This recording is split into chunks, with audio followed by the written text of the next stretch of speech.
Do'stlar, assalomu alaykum. Barchaga charchamayapsizlarmi? Tinchmisizlar? Biz navbatdagi obyektimizga keldik. Fasad yuvishga. Devorga mana kroshka qilingan ekan. Kimdir tosh suvoq deydi, kimdir mayorka suvoq deydi. Juda baquvvat narsa.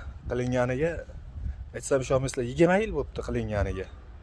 Tushib ketgani yo'q, yorilgani yo'q, boshqa qilgani yo'q, taniq turibdi. Faqat shu qorayib kirib bo'lib ketgan ahvoli ham og'ir, ko'rib turibsizlar. Biz buni xudo xolasa, mana ko'ringlar.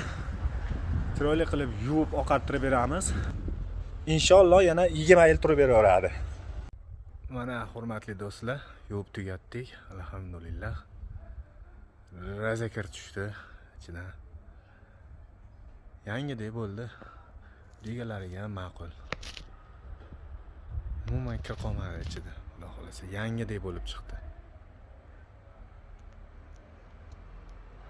Ono nimalarga e'tibor bermaysizlar, ular suvda nami ketgani yo'q, hali qurigani yo'q. Qursa yana ham yangi bo'lib qoladi.